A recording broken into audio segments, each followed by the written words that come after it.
तो बच्चों देखो कि जैसे कि हमारे फर्स्ट क्वेश्चन हो चुका है एंड हमारा सेकंड क्वेश्चन है।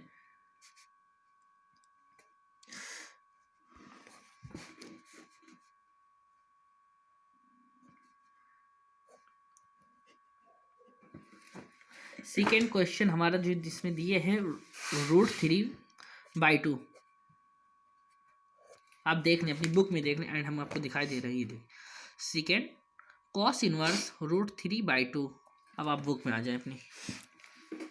अब इसको देखेंगे कॉस इनवर्स क्या दिया है, कॉस इनवर्स √3/2। अब इसको क्या करेंगे, इसको कॉस इनवर्स जैसे वैसे रख लेंगे, ठीक। इसके बाद देखेंगे कॉस के रूप में √3/2 किसका मान होता है, ना कि और किसी में देखेंगे, कॉस ही में देखना है। देखेंगे जो भी मान दिया होगा ब्रैकेट में, सबसे पहले उसको देखेंगे कौन सा मान दिया है, कितना दिया है, 3/2 है, 1/2 है, जो भी दिया होगा उसको देखेंगे। इसके बाद देखेंगे उसके साथ कौन सा, उस एंगल के साथ कौन सा पद आ रहा है वो देखेंगे।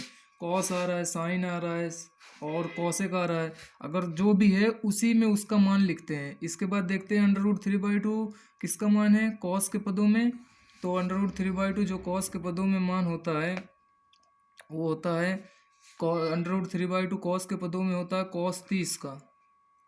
ठीक बच्चों, कॉस 30 का होता है। तो यहाँ पर कॉस इनवर्स पहले से रखा हुआ है। इसके बाद एक ब्रैकेट लगा देते हैं। ब्रैकेट लगाने के बाद √3/2 किसका मान है, कॉस के पदों में कॉस 30 का। तो कॉस 30 रख देते हैं, कोई दिक्कत। अब कॉस से कॉस काट देते हैं, काटने के बाद हमारा बचता है 30। तो 30 को हम लिख सकते हैं 30, या ये भी आंसर तुम्हारा सही माना जाएगा। अगर ये नहीं लिखना तो π/6 के रूप में लिख सकते हैं।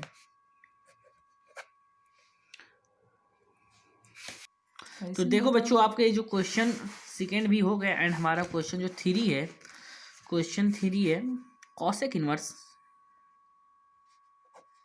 कॉसेक इनवर्स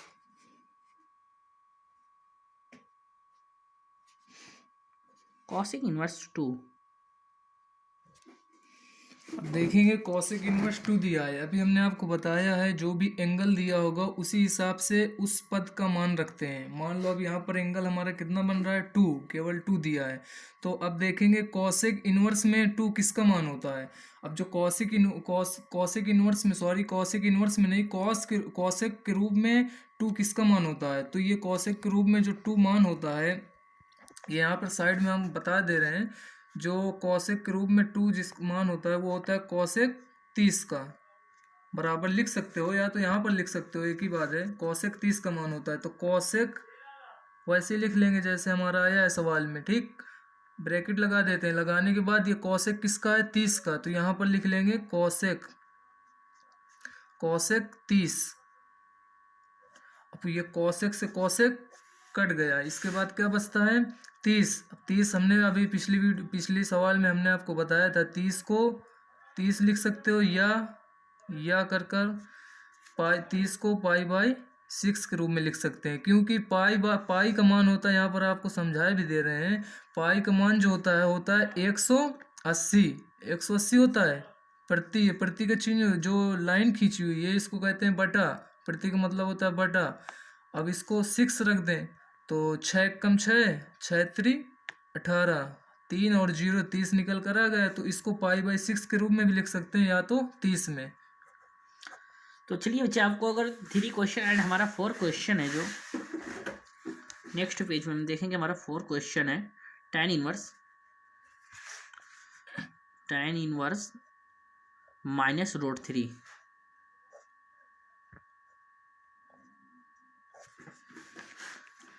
अब देखेंगे चौथा सवाल जो हमारा दिया गया है, tan इनवर्स माइनस, जो एंगल है हमारा वो माइनस का आया इस बार, -√3 इनवर्स के साथ। अब देखेंगे ये जो माइनस दिया होता है, ऐसे सवालों में क्या करते हैं, मुख्य मान जब इसके ज्ञात करते हैं तो जो भी प्लस का होता है तो वो दर्शाया नहीं जाता।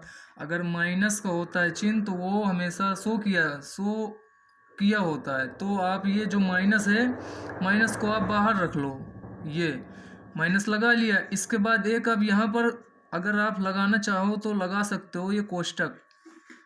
अब इसके बाद अब तुम्हारा जो दिया गया है tan इनवर्स वैसे ही रख लो, ठीक।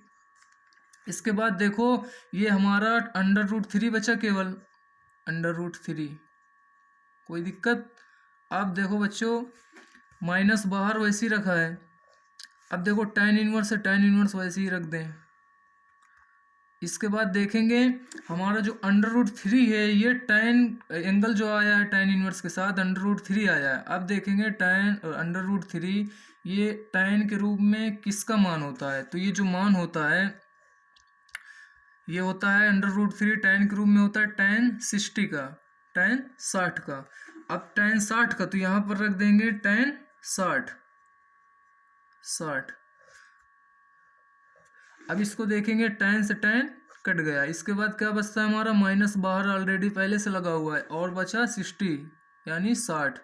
अब 60 को हमने बताया था अभी पिछले वीडियो में कि पिछले क्वेश्चन में हमने आपको बताया था कि 60 पिछले में आया था 30 को π/6 के रूप में लिख सकते हैं, 60 को हम लिख सकते हैं π/3 के रूप में, तो या माइनस π/3 क्योंकि पाई का मान 180 और बटे 3, तो 3 एक कम 3, 3 छंग 18, तो 6 और 1 ये 0, 60 आ गया हमारा आंसर। तो माइनस ऑलरेडी से माइनस लगा दिया, तो 60 माइनस 60 लिखो या तो माइनस π/3 लिखो, आंसर तुम्हारा दोनों करेक्ट।